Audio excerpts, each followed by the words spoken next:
The top 10 albums of June featured a decent amount of variety. I'm mostly focusing on death metal this month, but there's a pretty solid quality across the board as far as what is worth covering and what is worth looking back on a couple of months later as I catch up a little bit here with the videos. I will say that there was some standouts that didn't quite make it to the actual list here. Warning put out a new album. I was kind of iffy on it, wasn't really sure, but it's pretty quality. Return. They didn't really need to make the record, but it's good. Like Killing Hand is kind of an interesting prospect as a Polish band playing sort of an early '90s form of black metal. Great album. I just didn't have enough time with it to really sink into it. And then Iskander continues to evolve in unique and interesting ways. And I could say the same of Thetis, who put out a great second record. I think it's a very sharp and well crafted second album. And I think they've dialed it to just the right temperature for me in terms of technical interest, kind of out there freakery, as well as just solid brutal death metal ideas. So great record overall. Otherwise, we look at the full list here. Again, it's mostly death metal. I've worked in some black metal here and there where I can, and I think it'll be an interesting set of look back on in terms of deciding what really stood out. I would say the top five are a little bit interchangeable in some ways in terms of quality, impact, and just being memorable. For now, let's jump over to number 10, Arcane Desert Rituals Volume 2 from King Potnaz. This is an Italian doom metal band, a psychedelic doom metal band who really kind of leaned into something special with the first volume of this, evolving their sound, taking a lot of interesting chances. And with this second part, they just go a little bit darker. They focus a little bit more on the riff, and it's still a psychedelic doom metal album. They do kind of jam out here, but it's a solid release, and I would say probably their best to date for my taste.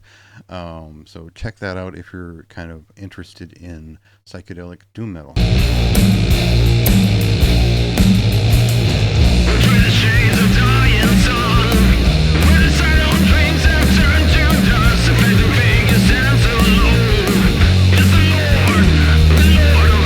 Profanum Sacrificium is the second full-length album from Ruined.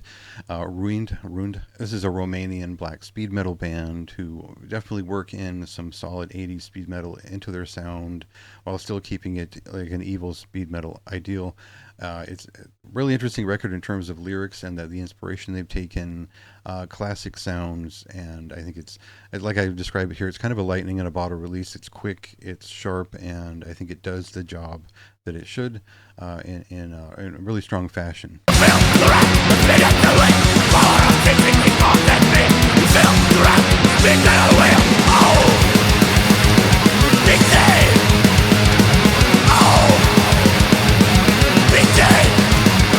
At number 8, we have Newman's Air. This is a band's fifth full-length album, and it continues this trend where they've kind of turned towards clearer production values, a huge focus on the riff, and aggression throughout. And this started out as more of a pagan black metal band, and they still are that technically, but they've moved a little bit beyond that towards the riff, towards aggression. They've got some black and death metal ideas in there, and there's just a lot of thrashing energy throughout. It's a solid record, and one that it just seems completely underrated from my point of view. So if you like riffs, they've got them on this record, and I think it's worth checking out.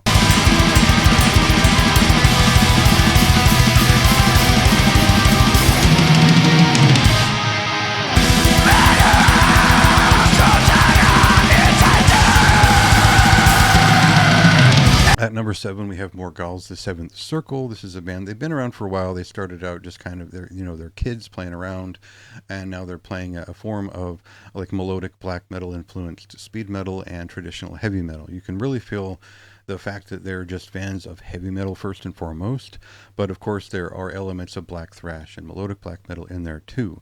Not really a trendy feeling release. There are a lot of like blackened heavy metal records coming out this year, but I think this one stands out just for the quality of its compositions and again the melodic black metal interest that always pulls me in. So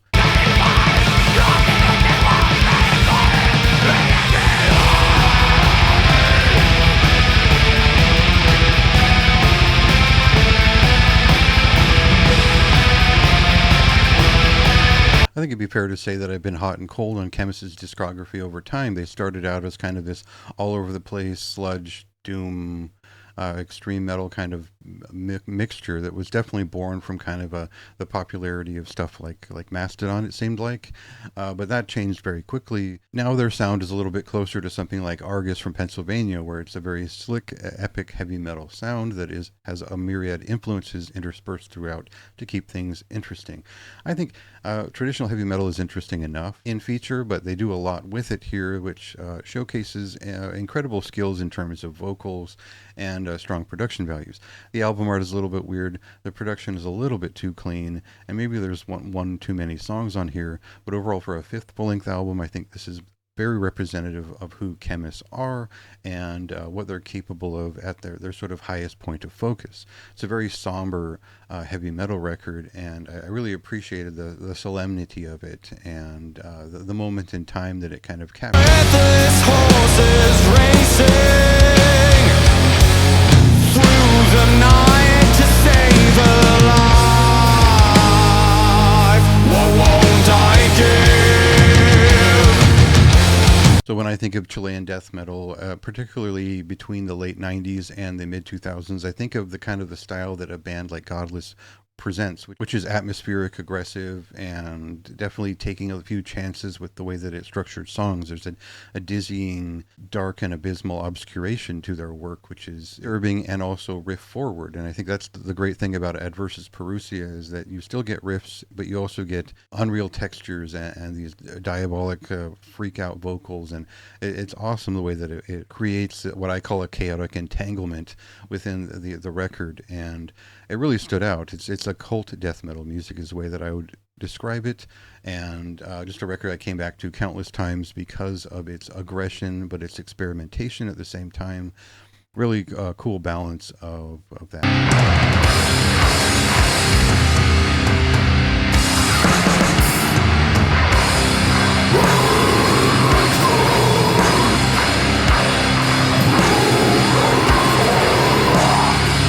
At number 4, we have Epoch Inhumane from Nuclear Tomb, and this is, like I say here, this is one of the few bands focusing on genuine technical thrash metal of the past, old school death thrash metal, and finding their own personality through the niche rather than just replicating it. And I think it's not quite the riff after riff record I was looking for. These are shorter songs and more compact events that all distinguish themselves very clearly. So it's not kind of on a rant so much as hauling through a ton of really tightly packed ideas. And that's perfect for what you're looking for in terms of tech thrash and old school death metal in combine. And I think it's awesome what they've done here. It's definitely an evolution in sound beyond the first record. Some folks found that a little bit too harsh in terms of just the Telecaster attack of the guitar and whatnot. I liked it, and I like this one even a little bit better, I think, in some respects. So if you're a fan of the subgenre or you're a fan of the band of the past, I don't think they're going to disappoint with this one. Definitely a recommendation for me.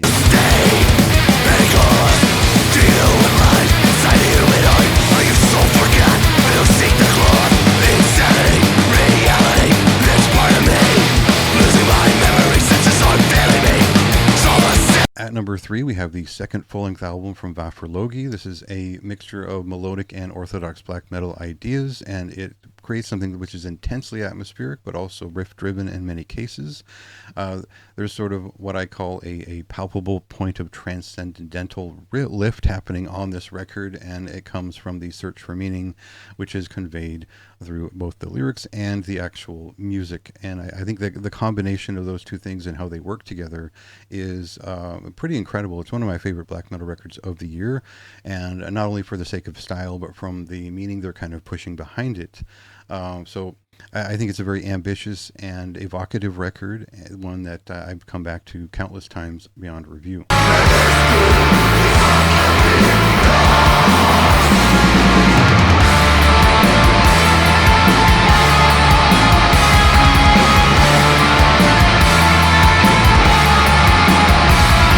Yeah, when I first approached Estriferous' sophomore full-length album, I was thinking there's no way they're going to top that last record. It was way up there on the end of my end of year list for me. It was a really strong debut.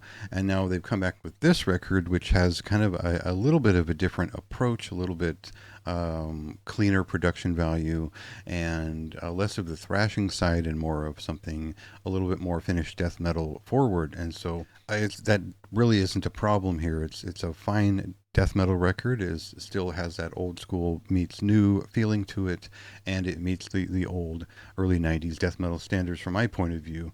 Especially, it took a few listens. It had to warm up in mind.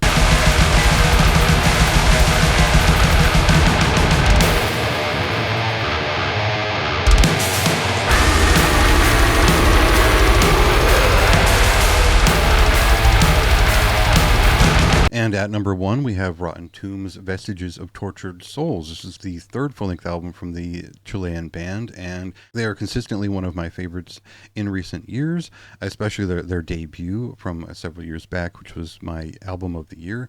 I think this record is just as good, if not better, than the last. It's a little bit louder, a little bit clearer, and kind of embraces the wall of sound that they've created a little bit more readily.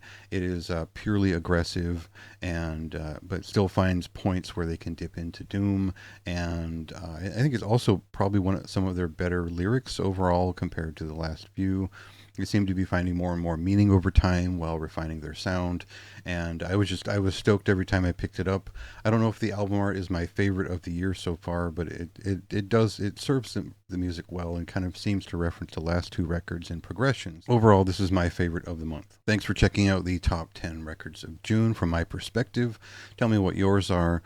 What were your favorites of June?